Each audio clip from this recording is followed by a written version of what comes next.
How's it going? Ladies and gentlemen, welcome to episode number 6 of TrackWrestling.com's Blue Chip Recruiting Podcast. I'm Eric Olanowski. I'll be your host. And today for episode number 6, we have a special guest, Justin Mejia, 4-time California State Champion. Justin, welcome to the show. What's up, man? How's it going? It's going pretty well. That's funny. You texted me and you said, you don't say hello, you say what's good, right? Yeah, every time. So a lot of speculation going on in the wrestling world right now, and about you. You originally were heading to Iowa, then you're heading to Illinois. You tweet the other day that there was an application error, and for the wrestling fans around the country, not only for them but for yourself as well, I know to cut out the speculation, the easiest thing to do is get the man himself on the phone and give him an opportunity to set the record straight. So let's start with the Illinois, the application error right there. Can you explain to us what exactly happened within the past couple of weeks and how you found out? Okay, so I was all set to go to Illinois. Everything was turned in, all my transcripts, application, everything was good to go. I was into the school, and I get a text that I have like a error or like a miss, like a, I don't know exactly how you would say it, but it was like they said I was falsifying some falsifying document that I turned into them, and I was like, okay, well, how did I do that? So let's get this figured out. So then they come back and then well, it comes to, I did summer school like my sophomore and junior year, and when you take summer school, the classes you take in the summer replace the grade that you took for the summer school class. So for during the year, and when I took the classes, I had gotten an A and a B in those classes in the summer. So I put those down as those classes in my application when I was filling them out. And when I was filling up the application out, I was supposed to put both of the grades in, even if it was a bad grade or it wasn't the grade that I had on summer school. I was supposed to put both of those grades in, and I didn't put both of those grades in. So they said that I was trying to send them a falsified document, and I had to go through an appeal process, and I appealed it, and it still didn't. They still denied me. So it wasn't because I couldn't get in, because I sure as hell could get in. I'll tell you that right now. But I just messed up that time.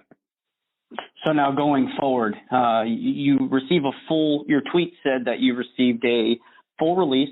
So you received a full release. Yeah.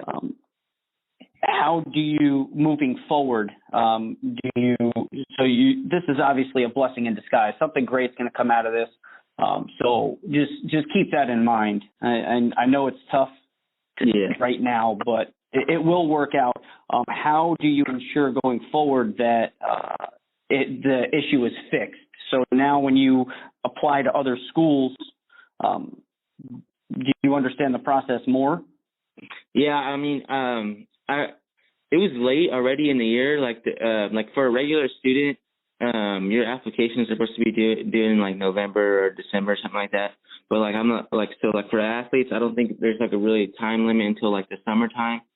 So like I kind of did it like pretty late, and so I just didn't take it as, I just like wasn't reading all the directions. I think I just like lacked on that part. I just try to get through it as fast as I could. So that's what messed me up. It sucks because I really did want to go to Illinois, but I know stuff happens. So I think something better is going to happen pretty soon. So we'll see. Now, looking forward, have you taken all of your official trips? No, I still have 2 official visits to take. Okay. And so we'll start with one of your official visits, I'm guessing, was Iowa. No, I have actually been out there so many times I didn't really need to take official visit. Okay. So you originally, you let the wrestling world know you're going to Iowa. Change of plans. Can you give a little more background information on the decommitment to Iowa, which eventually ended up with you heading to Illinois? Can you give some background on that? Yeah, I'll give it a little bit. Just things that were, just the way things were handled a little bit, they weren't the best, I think. I'm not going to go into depth on everything, but there was a lot of like speculations about other things. But I'll just say that I wasn't going to be happy with the financially there because I wasn't going to get enough basically. So Okay. I'm just putting that out there. But that's it really.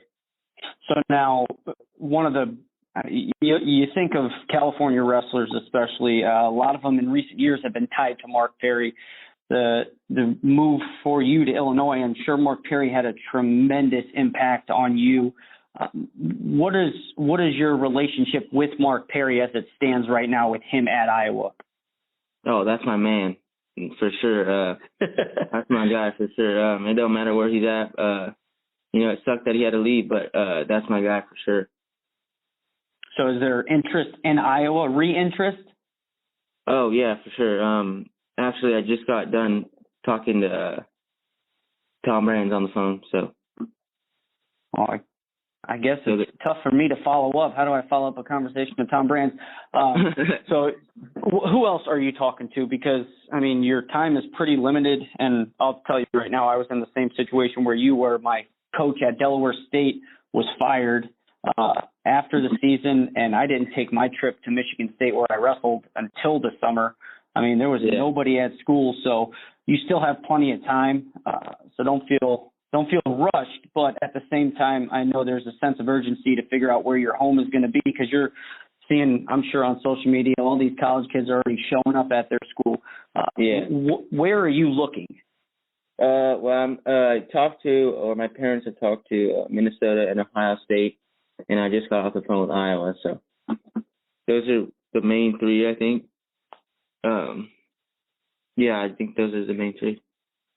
So Minnesota, Ohio State, and Iowa. So there's from your 4 schools that you were looking at, 4 or 5, all in the Big Ten. Is that a goal of yours is to wrestle in the Big Ten? Oh yeah, for sure. I know if I'm not a Big Ten, that's not.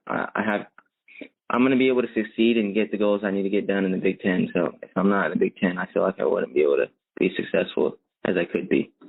And what do you think it is about the Big Ten that you have that? The intensity and the level of wrestling is way higher than I think any conference in the whole country. So that's true.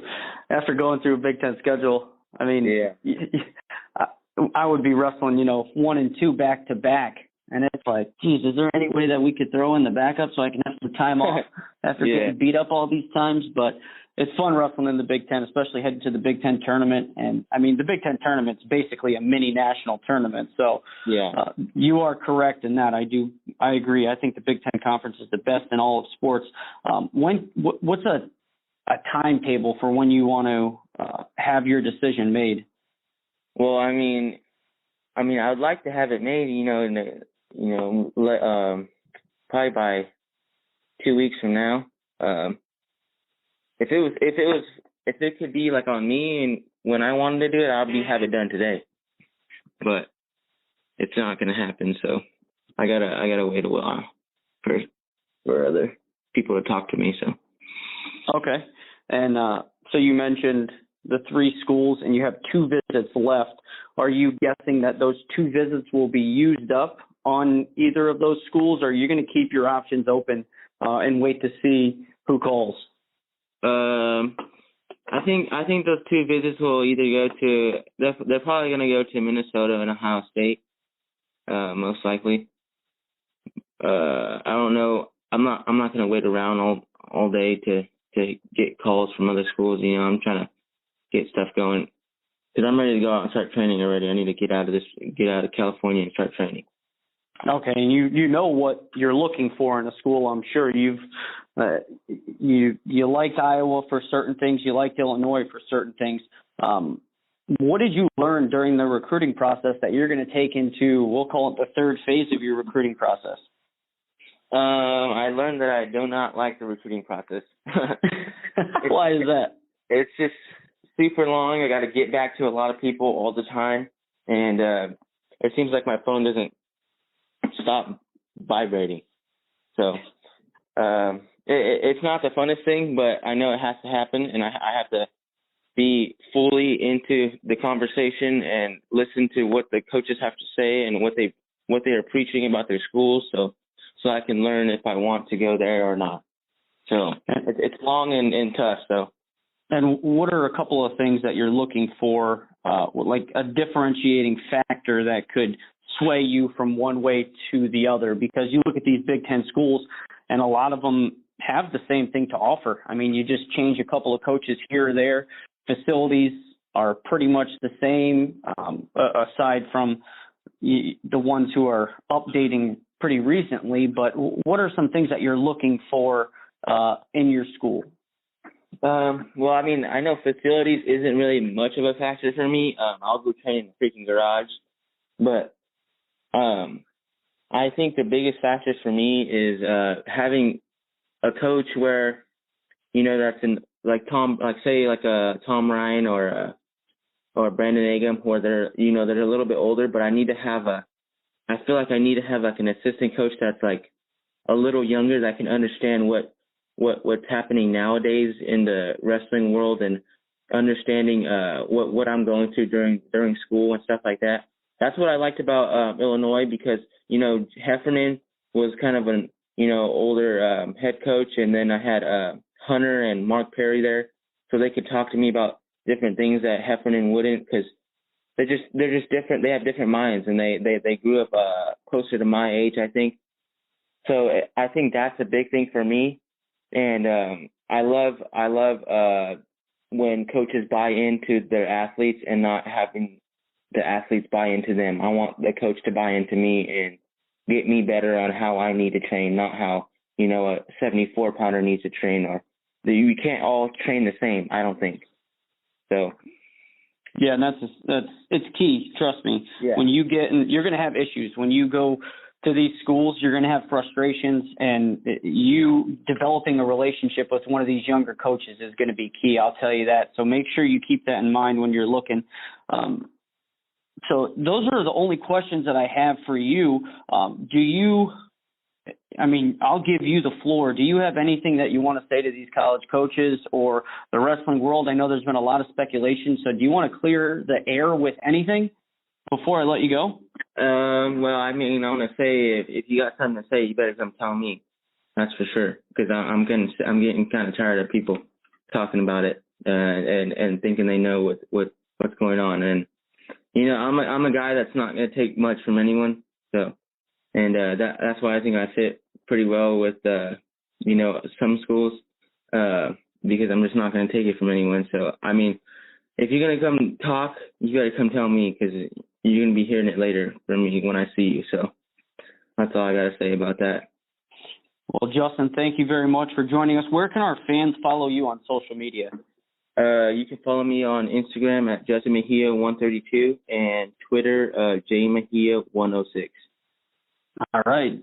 So he's been Justin Mejia. This has been episode number 6 of TrackWrestlings.com Blue Chip Recruiting Podcast. I've been Eric Olanowski. Thanks again for joining us.